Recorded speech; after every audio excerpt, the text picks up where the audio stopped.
C'est au cœur du massif de Geralta. Dans ce paysage extraordinaire, mais aussi particulièrement inhospitalier. Au sommet de ce majestueux piton rocheux que se trouve Abou-Nayem Atta, sans doute l'église la plus difficile d'accès au monde. C'est la zone la plus difficile. Après, c'est mieux.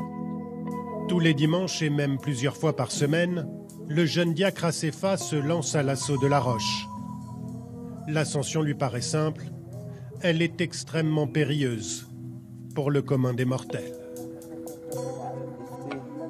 Comment ça va? Ça va et toi? Le futur prêtre se fait bénir par le gardien des lieux, celui qui détient les clés de l'église. C'est un ravin. C'est très difficile d'accès, mais il n'est jamais eu d'accident. Avec nos enfants et même avec les étrangers, il n'est jamais rien arrivé. C'est parce que c'est un lieu très saint. Une dernière sensation de vertige, perché à 200 mètres au-dessus de l'abîme.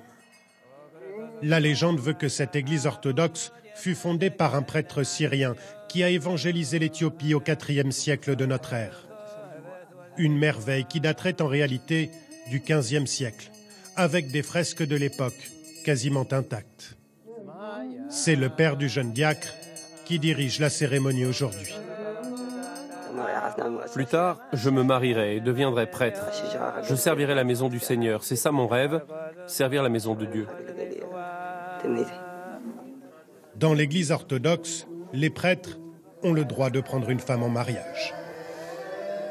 On aurait pu penser qu'avec le temps, les fidèles abandonnent cette église qui n'est pas la plus facile d'accès, vous l'avez compris. Et pourtant, non, la foi ici est plus forte que tout. Imaginez un peu, dans le massif du Geralta, il y a plus de 30 églises rupestres qui sont au cœur de la vie des gens qui habitent la région. Et cela commence très jeune, comme vous allez le voir. C'est une expédition qui commence forcément de nuit. Un moment particulier pour Béréan Abra et sa fille de 2 mois. Cette dernière, sur le dos de sa mère, va se faire baptiser. Il faut 2 heures de marche pour arriver au petit matin au pied du massif. En haut se trouve l'église d'Abou-Nayem Atta. Mets-la sur le dos. Il faut que tu attaches en bas. Pour le premier enfant, j'ai eu très peur. Mais maintenant, ça va. C'est le 4e enfant que Béréan fait baptiser dans cette même église. Bon, il faut y aller. Il faut de la force. Béréan est originaire d'un village qui ne dépend pas de cette église. Elle a moins l'habitude de ces parois abruptes. Les prises taillées dans la roche il y a des siècles sont parfois difficiles à trouver.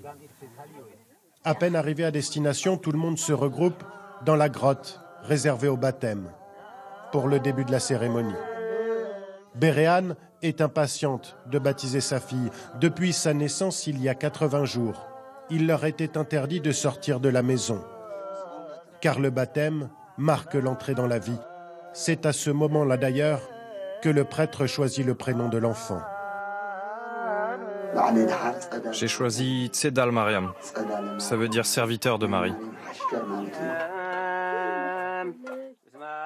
Comme au Moyen-Âge, cette communauté de croyants grimpe à ces sommets pour baptiser leurs enfants. Et il est hors de question que ça change. Elle est calme. C'est une belle fille. Regarde, elle bâille. Même en rampant, nous continuerons dans cette église. Elle ne sera jamais abandonnée parce qu'il y a une promesse de Dieu. Quiconque vient pratiquer sa foi ici, quiconque se fait baptiser ici, sera protégé pour des générations. Une foi ancestrale, comme protégée par cette nature hors du commun. L'Éthiopie vient de demander le classement d'Abou-Nayem Atta et des autres églises du Geralta au patrimoine mondial de l'humanité.